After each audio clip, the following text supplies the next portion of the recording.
राजा की आएगी बारात, रंगीली होगी रात, मगन मैं नाचूंगी। हो मगन मैं नाचूंगी, राजा की आएगी बारात। नमस्ते, सत श्री अकाल, अस्सलाम वालेकुम दोस्तों, क्या हालचाल है जी। तो ये मैं किस बारात की बात कर रही हूँ अभी आपको बताऊंगी। कुछ कुछ न्यूज़ हमें भी मिलती रहती हैं और कुछ कुछ न्यूज़ जो वैसे ही लोग बना के मार्केट में भेजते रहते हैं इधर उधर, तो उनको भी पढ़ने का मौका मिलता है। तो हमने सोचा क्यों नहीं जी, हम भी गाने गा लें। राजा की आएगी बारात, बारात आने वाली है जी। तो जी सुनने में आया कि बहुत कुछ हो रहा है। क्या क्या हो रहा है? बहुत कुछ। अभी देखिए, वो नन्हे मुन्ने से सबसे छोटे, सबसे पतले, जिनकी आवाज़ थोड़ी-सी वो अपनी भारी रखने की कोशिश करते हैं, शाहरुख जी। उन्होंने भी अब उठ के वार्निंग दे दी। बाकी तो बाकी देंगे, अभी उस शाहरुख जी ने भी वार्निंग दे दी कि जी 3 दिन का टाइम देता हूँ। 3 दिन के टाइम के बाद मैं सबको सच बता दूँगा। तो शाहरुख जी 3 दिन में क्या बारात आने वाली है, बारात की वेट कर रहे हैं आप। तो इसलिए आप 3 दिन का मौका दे रहे हैं, अपने कपड़े-वपड़े सिलवा लो सारे, तैयार हो जाओ बारात पे जाने के लिए। अच्छा जी, तो क्या-क्या पर्दाफ़ाश करने वाले हैं हमारे शाहरुख जी? शाहरुख खान, यस, यस, हो सकता है। पता नहीं कौन-कौन से पर्दे फ़ाश होंगे। और जी सुनने में आया कि हो सकता है हमारी बाप समान बड़ी बहन जी जो हैं, वो पाकिस्तान आने की तैयारी कर रही हैं या आ चुकी हैं। कुछ ना कुछ तो खबर है। लेकिन ये भी हो सकता है कि उन्होंने लोगों को जस्ट डराने के लिए, सिर्फ एक डराने के लिए या लोगों को कंफ्यूज करने के लिए, डरा तो वो अभी तक पाई नहीं है। चाहे जितने मर्जी उन्होंने दाव पेच लगा लिए, जितना मर्जी उन्होंने कुछ कहने की कोशिश कर ली, लेकिन अभी तक उनकी बातों का असर नहीं हुआ है किसी पे। कुछ है जो उनकी बातों में आके उनके पीछे लग गए हैं। हाँ जी, उनको इंसाफ चाहिए, इंसाफ चाहिए। भाई इंसाफ किस बात का चाहिए? पहले आप लिस्ट तो बना लो किस किस बात की इंसाफ की आपको ज़रूरत है, तो फिर उन पे ध्यान दिया जाएगा। तो जी वो कंफ्यूज करने की कोशिश कर रही हैं कि या तो वो पाकिस्तान आ चुकी हैं या पाकिस्तान आने वाली हैं। लेकिन एक सबसे बड़ा हिंट मैं आप लोगों को दूं, जो सोच रहे हैं कि शायद वो यहाँ है पाकिस्तान में। अगर वो यहाँ होती पाकिस्तान में तो सबसे पहले क्या होना था, ढोलक रिड़ते रिड़ते इस्लामाबाद से कराची पहुंच जानी थी। क्योंकि जी देखिए, अब ढोलक की तो उनकी तो बहुत पक्की रिश्तेदारी बन गई है ना। अब तो एक बेटी की बजाय अब उन्होंने दूसरी बेटी बना ली है। तो ढोलक जी तो एकदम रोल करती करती करती करती इस्लामाबाद से भागी आएंगी। ना उनको ट्रेन लेने की ज़रूरत है, ना प्लेन लेने की ज़रूरत है। एक धक्का मारो, रिड़ती हुई पहुंच जाएंगी कराची अपनी बेटी को रिसीव करने के लिए, क्योंकि उनको तो अपनी बेटी को इंसाफ दिलाना है। तो अभी वो आई नहीं है, तो इसलिए उनकी बेटी भी नहीं आई है। अच्छा जी, तो बाप समान बड़ी बहन जी, आपसे एक सवाल करना चाहती हूँ मैं। तो कुछ महीने पहले की बात है, जब आप ना खूब खरीदारी कर रही थी और आप कह रही थी कि हम लोग पाकिस्तान जा रहे हैं, बच्चों समेत सारे सारे के सारे। अब बेचारी माँ ने पता नहीं आना था कि नहीं आना था। माँ बेचारी तो वहीं तय खाने में बंद पड़ी हुई है। पता नहीं ये मुगलों के ज़माने की उनको सज़ाएं मिल रही है। जैसे मुगल राज था ना, तो उसमें जो भी कैदी आते थे तो उनको पकड़ के तहखाने में जंजीरें डाल के बंद कर दिया जाता था। तो यहाँ पे इस बेचारी माँ की ये हालत हो रही है कि माँ बेचारी सारा दिन नीचे बैठी रहती है, रोती रहती है, रोती रहती है। और बेटी सम जो है, बाप समान बेटी, बाप समान बहन, उन्होंने कह दिया मेरी माँ से बातचीत नहीं होती है। हाँ हाँ, कितनी फ़ख्र की बात है ना, कितनी फ़ख्र की बात है कि मैं माँ से नहीं बोलती हूँ। बाप बेचारा तो पहले ही चला गया। माँ की जितनी ज़िंदगी है, माँ की खिदमत करने की बजाय, मैंने तो सुना है कि माँ के पैरों थले जन्नत होती है। तो आप अब इतनी बड़ी हो गई, लानत है आप पे कि अब आप अपनी माँ को तय खाने में रख के और उनसे बात तक नहीं करती हैं। लानत है, लानत है, लानत है। ये हालत है उस बेचारी बूढ़ी माँ की। मैं सितारा से ये रिक्वेस्ट करूंगी कि सितारा, अम्मी को अगर अपने पास बुलवा सकती हो तो अपने पास बुलवा लो, क्योंकि इन लोगों ने पता नहीं उस बेचारी की क्या हालत करनी है वहां पे। तो जी, मैं ये बाप समान बेटी से, बहन से बात कर रही थी कि आपने तो कहा था कुछ महीने पहले जब आप पाकिस्तान आने की तैयारी कर रहे थे, ओहो मैं तो जा नहीं सकती, क्योंकि मैं जाऊंगी तो मैं वापस नहीं आ सकती, क्योंकि मेरा जो वीज़ा है वो वीज़ा मेरे हस्बैंड की वजह से है, और पेपर्स पे तो मेरे हस्बैंड से मेरी शादी ही नहीं हुई है। मतलब कि लीगल तौर पे सऊदी अरेबिया में आप उस गोंचू की वाइफ नहीं है, राइट। सो लीगल तौर से जब उसकी वाइफ नहीं है आप, तो आपका सितारा से फिर किस बात का झगड़ा हुआ? क्योंकि वो तो आपका फिर हस्बैंड है ही नहीं। आप किस किस हिसाब से ये दावा कर रही हैं कि जी उसने मेरे हस्बैंड के साथ मुझे धोखा दिया? वो तो हस्बैंड है ही नहीं। और अगर हम दूसरे तरीके से सोचते हैं तो उसमें भी सुनने में आया है कि उसने आपको एक तलाक तो दे दिया है, लेकिन सबसे बड़ी बात मानी जाती है पेपरों पे। और आप कह रही थी कि आपकी अब शादी होगी दोबारा से, तो दोबारा से शादी की बजाय तो एक तलाक हो गया, तो अब क्या होगा? तो ऐसा करो, 3 तलाक करवा लो और उसके बाद सोचो कि किससे शादी करनी है। हो सकता है कोई और भी दूसरी बीवी के चक्कर में बार बार फोन कर रहा है, खड़ा हो रहा है साथ में। हो सकता है उसको भी दूसरी बीवी के, भाई एक भाई ने शादी की है तो वो भी सोच रहा होगा कि क्यों नहीं, मैं भी कर सकता हूं। तो करवा लो और फिर आराम से दोनों रहो। उसके बाद ये आप जिस पे इल्ज़ाम लगा रही हैं सितारा पे, अपने जिस हस्बैंड के लिए, जो एक्चुअली हस्बैंड नहीं है, तो उनको करने दो जो उन्होंने करना है। चाहे उसके लिए कोई बीवी ढूंढे या ना ढूंढे, वो खुद भी अच्छा से आना है, अपने आप कर सकता है जो करना है। लेकिन आप अपना सोचिए, क्योंकि 3 महीने रह गए हैं बच्चे को आने में। तो बिना बाप के बच्चा जब दुनिया में कदम रखेगा तो वो क्या होगा? फिर क्या कहलाएगा वो बच्चा? तो बाप समान बड़ी बहन जी, आपके तो बहुत सारे मसले खड़े हो गए हैं, अब क्या होगा? सोचा आपने इस बात के लिए कुछ? नहीं सोचा तो सोचिए, सोचिए, क्योंकि ये तो बहुत ज्यादा सीरियस सवाल है। अब क्या करेंगी आप? ये बताइए मुझे, अब क्या करेंगी? सोचने वाली बात है ना कि क्या करेंगे आप। और रही बात कि ये पाकिस्तान में है या नहीं है, क्योंकि इनकी लोकेशन दिखा रही है कि जी शायद ये पाकिस्तान में है, तो ऐसी कोई बात हो नहीं सकती कि एक फ़ोन की लोकेशन अगर दिखा रही है, क्योंकि हो सकता है किसी से इन्होंने सिम मंगवा लिया हो पाकिस्तान का और उसको चला रही हैं, तो पाकिस्तान का सिम है तो वो दिखा देगा कि ये पाकिस्तान से बात कर रही हैं। ऐसा भी हो सकता है, क्योंकि सबसे बड़ा प्रूफ, जैसे मैंने आप सबसे कहा ना कि ढोलकी जी तो आएंगी, ढोलकी नहीं, ढोल ढोल ढोल, सॉरी सॉरी, ढोलकी कह दिया। ढोलकी तो बेचारी पतली सी छोटी सी है ना, तो ये तो बड़ा ढोल है। तो ढोल जो है वो तो आएगा भाई, छोटी छोटी बात पे आ जाता है। किसी का बर्थडे हो तो आ गए, किसी को प्रमोशन देनी है तो आ गए, तो ये तो फिर बड़ी बात है ना कि नई नई अभी रिश्तेदारी हुई है उनके साथ, नई नई बेटी बनी है, जिसके लिए इतना बड़ा वो वाईटी पे कोर्ट खुला है, जिसके लिए इंसाफ मांगा जा रहा है, तो उसको तो मिलने जाएंगी ना। बिल्कुल जी, बनता भी है, क्यों नहीं? आवाज उठानी चाहिए हर एक के लिए, जिसके लिए उठा सको उठाओ। हम सितारा के लिए उठा रहे हैं, और आप उनके लिए उठाओ जो पता नहीं किसकी बीवी है। अभी तक तो यही डिसाइड नहीं है कि किसकी बीवी है, क्योंकि जो शादी है वो शादी है नहीं पेपरों पे, और जिससे एक तलाक हुआ अब उसका आगे क्या होगा? तो ये तो बहुत बड़ी बात है।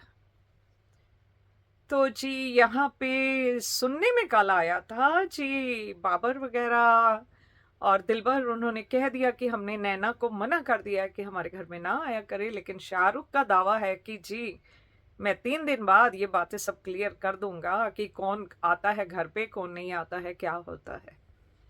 तो काफी कुछ पर्दे के पीछे हो रहा है। जो बातें नहीं बताने वाली होती वो वार्निंग दे के कि मैं 3 दिन बाद आऊंगा, अभी सब संभल जाएं, 3 दिन पहले जो चैट लीक करनी है कर लो, जो नहीं करनी उसकी तैयारियां कर लो, क्योंकि वो आके आपका सब कुछ रिलीज करने वाले हैं। ये गिद्दड़ पपकियां किसी और को जाके दो, क्योंकि सितारा और साजिद इन बातों से डरने वाले नहीं है। बात कहीं की होती है, उसको जोड़ के कहीं और पे लगा के वो साथ में बोल देते हैं।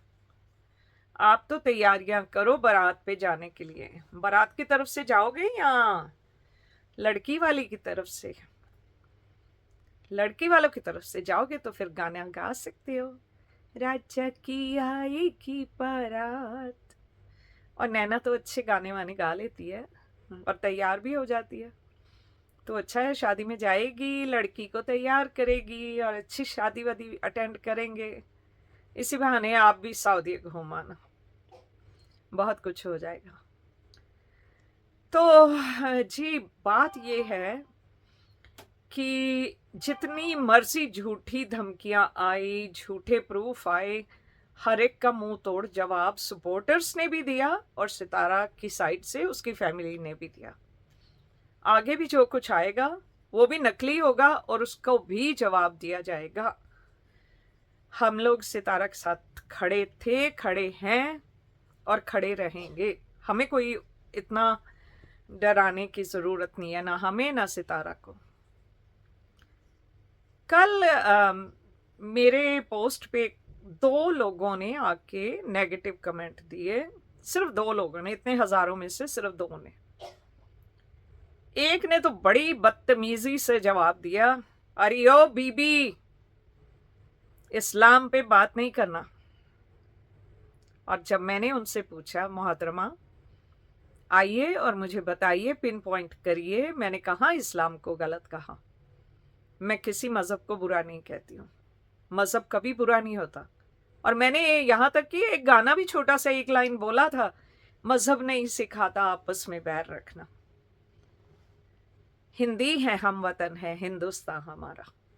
हमारे हिंदुस्तान में ये नहीं सिखाया जाता कि मजहब से बैर करो, मजहब की बुराई करो। मैंने तो कभी आज तक किसी मजहब की बुराई नहीं की, और खास करके इस्लाम की।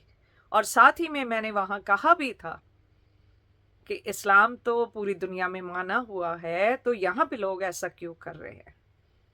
तो वो मोहतरमा जी ने आके मुझे जवाब नहीं दिया, और वो खुद ही आई थी, मुझे सब्सक्राइब किया था और मैंने भी उनको कर दिया था, लेकिन अब मैंने अनसब कर दिया है। और ऐसे ही एक और आई थी जिनका कोई चैनल नहीं है, उन्होंने भी सेम बात उसी का डुप्लीकेट करके लिख दिया।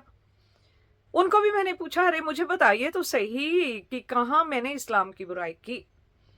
मैं इस्लाम की बहुत इज्जत करती हूँ और मेरे मेजॉरिटी दोस्त जो हैं वो इस्लाम के फॉलोअर्स हैं, और मैं उनकी बहुत रिस्पेक्ट करती हूँ, दिल से रिस्पेक्ट करती हूँ। मैंने इस्लाम के खिलाफ ना कोई बात कही है और ना मेरा कहने का कोई इरादा है, क्योंकि मजहब कभी किसी का बुरा नहीं होता। कोई भी मजहब हो, हर मजहब अच्छी बातें सिखाता है। तो जी ये जो मोहतरमा आके मुझे कह के गई है ना, बीबी, अब बीबी तू चुप हो जा, सोच समझ के बोला कर, जो बोलना है ना। डॉक्टर बन के बैठी हुई है, असली है कि नकली है पता नहीं, होम्योपैथिक की डॉक्टर है। होम्योपैथिक डॉक्टर क्या डॉक्टर होते हैं, स्वा होते हैं। या मुझे मारने लगा था एक, जब मेरा कैंसर का डायग्नोस हुआ तो वो होम्योपैथिक डॉक्टर ही मुझे फ्रेंड ने किसी ने ज़बरदस्ती भेजा, अभी पता नहीं था कैंसर है कि नहीं है। उन्होंने कहा कि ये जो सिम्टम्स हैं तुम होम्योपैथिक को दिखाओ जाके, वो ठीक हो जाएगा। वो उल्लू के पट्टे ने क्या किया, सिर्फ जी ये स्टिक है, इसके ऊपर आप अपनी थोड़ी सी थूक लगाओ, मैं इसको टेस्ट करूंगा। टेस्ट करके तो सिर्फ एसिडिटी है आपके पेट में और कुछ नहीं है। और निकले क्या, 8 ट्यूमर एक साइड में, 10 ट्यूमर एक साइड में। और होम्योपैथिक वालों की ये पढ़ाई है, वो ये बता रहे थे कि एसिडिटी है। तो जी ये हाल है। तो ये मोहतरमा भी आई थी कि शायद मुझे अपनी होम्योपैथिक की दवाइयाँ बेच देंगी, और डॉक्टर साहब का नोटिस उन्होंने अपने साथ ना वो लिख के टाइटल लगाया हुआ है, डॉक्टर साहिबा हैं वो। बच के रहना ऐसे डॉक्टरों से, जो एक तो झूठे सीधे इल्ज़ाम लगाते हैं लोगों के ऊपर, और दूसरा उनकी दवाइयों से, उनके ऐसी चीज़ों से जो प्रॉपरली क्वालिफाइड नहीं है। हाँ, होम्योपैथी की पढ़ाई होती है, मुझे पता है, बहुत पढ़ाई होती है उनकी भी, और बनते हैं, लेकिन मेजॉरिटी केसेस में होम्योपैथिक काम नहीं आता है। मे भी छोटी मोटी चीज़ों में आता होगा, मेजॉरिटी बड़ी चीज़ों मैं नहीं मानती। क्योंकि देखिए जी, मेरा जो है प्रोफेशन, मेरा दूसरा प्रॉपर जो आजकल की जो मॉडर्न मेडिसिन है वो स्टडी की है, वो सर्जरीज की हैं, और उस पर डिपेंड करते हैं हम लोग ये वाली इन बातों पे विश्वास नहीं करते हैं। हमारा बिल्कुल अपोजिट है एक दूसरे से, तो उन बातों पे हमारा विश्वास नहीं है।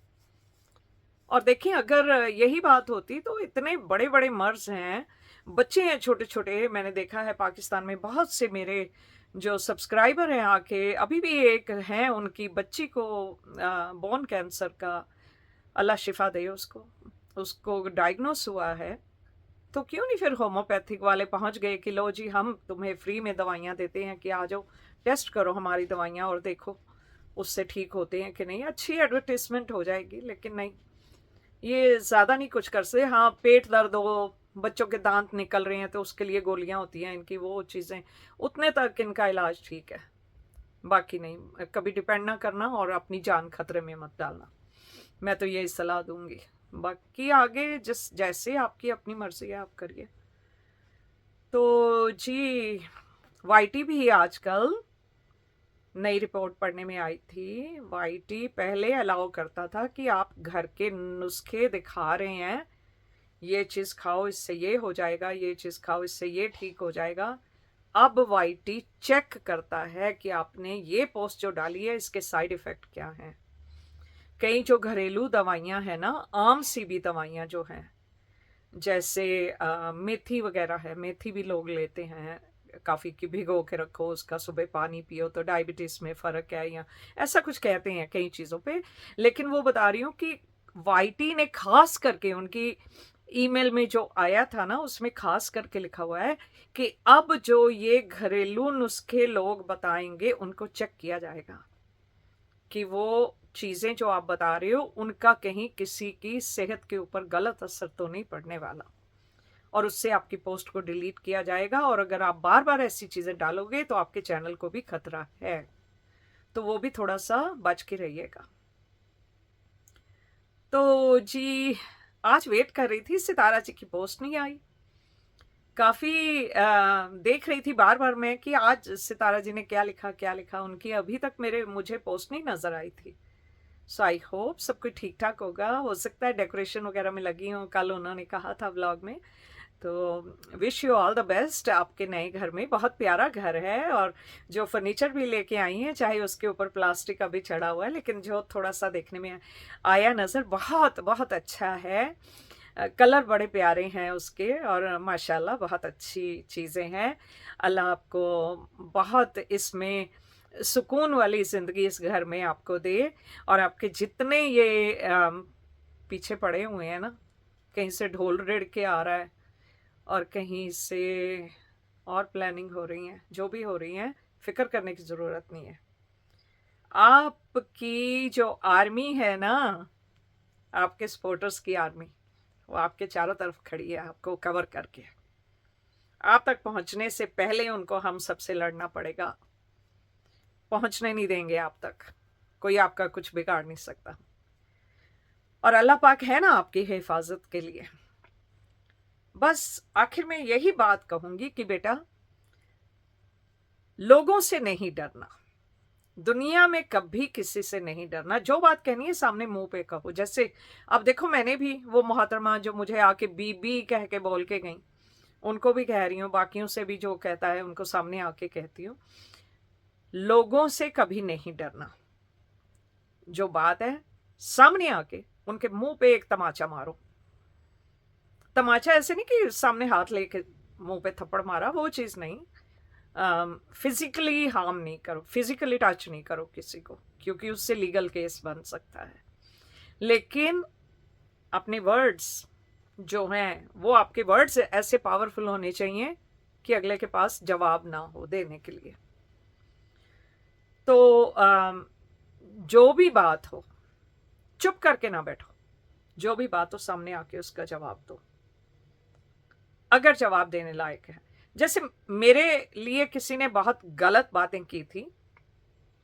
अब आप तो मेरी शक्ल से मुझे देख सकते हो कि मैं कितनी एज की हूं, ना भी एज बताऊं तब भी पता है कि आंटी है। तो बेटों जैसी उम्र के बच्चे को मेरे साथ रिश्ता उसका जोड़ देना गलत बात थी, बहुत गलत था। लेकिन मैंने जवाब नहीं दिया, क्योंकि जो ऐसी बातें कोई करता है ना, उसको जवाब देने का कोई मतलब ही नहीं होता, क्योंकि उनकी सोच जब छोटी है, वो नहीं समझ सकते, तो उनको क्या समझाओ। अगेन कहती हूँ, पहले भी कह चुकी थी एक बार कि मैंने माफ कर दिया, होगी बात, हो गई। लेकिन रिश्ते वो नहीं रहते। आपकी भी रिश्तेदारी में बेशक बोलचाल हो जाएगी, अल्लाह करेंगे कि सारा मामला आप लोगों का भी सुलझ जाएगा।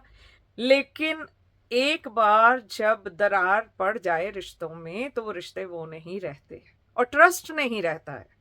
देखिए, सबसे बात बड़ी होती है ट्रस्ट की।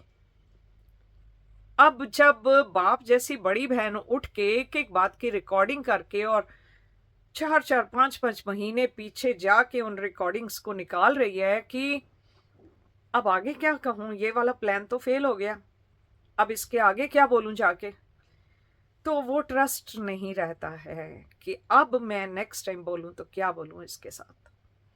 बस सिर्फ हेलो हाय वाली बात रह जाती है कि अस्सलाम वालेकुम, नमस्ते, क्या हाल चाल है, ठीक हो, हाँ जी हाँ जी ठीक है, बस यहाँ तक बात रह जाती है। फिर वो पहले जैसे रिश्ते नहीं रहते हैं। तो ये तो बात बाप जैसी बड़ी बहन को पहले सोचनी चाहिए थी कि अगर मैं बाप जैसी हूं तो बाप 100 गलतियां माफ करते हैं, तो ये भी अपनी जुबान बंद रखती।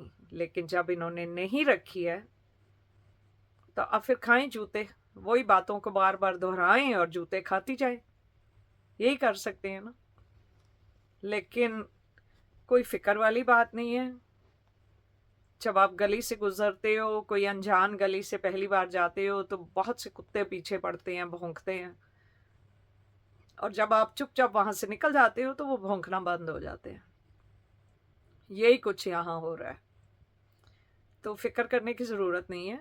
जेलसी है, हर बंदा उठ के यही कह रहा कि जेलसी है, इसके पास इतना कैसे हो गया, एक्सक्यूज मी, इतना कैसे हो गया, क्योंकि शायद ये मेरे से ज्यादा खूबसूरत है, शायद ये नकाब नहीं पहनती, शायद ये हिजाब नहीं लेती है। चलो मैं भी उठा के फेंकती हूँ, देखती हूँ मेरे लिए भी कोई ज्यादा ऑफर्स आएंगी या नहीं आएंगी। लेकिन आपके लिए इन्होंने समीरा जी से कहा था ना, अदरक, वो बंदर क्या जाने अदरक का स्वाद। अब खुद अदरक खाएं और उसके स्वाद देखें कैसे है। अब भी बहुत सा अदरक आपको मिलेगा खाने को। बाप समान बड़ी बहन जी, अदरक आ रहे हैं, तैयार हो रहे हैं, समीरा जी तैयार कर रही हैं आपके लिए अदरक। तो देखेंगे, आप भी बंदर जैसे अदरक का स्वाद नहीं जानता, आप भी वैसे नहीं जानती हैं, या जो लफ्ज़ आपने अपनी छोटी बहन के लिए इस्तेमाल किए थे, अब आपके लिए भी वही इस्तेमाल हो या क्या हो। आपने सोचा जब सितारा चली जाएगी तो मैं समीरा जी से कहूंगी, लाइए मुझे दे दीजिए वो कॉन्ट्रैक्ट, मैं तो यहीं रहती हूँ। लेकिन जी, हर एक की किस्मत वो नहीं होती है। अल्लाह ताला ने सबकी किस्मत अलग अलग लिखी है। जो आपकी छोटी बहन की किस्मत है, वो आपकी नहीं हो सकती। सो जेलसी करना बंद कीजिए। प्यार से इतना कुछ बहन दे रही थी, प्यार से रहती तो शायद आपका कितना कुछ हो जाता। तो लोग सुधरेंगे, शायद सुधरेंगे, नहीं सुधरेंगे तो खुद ही ठोकर खाएंगे, क्या कर सकते।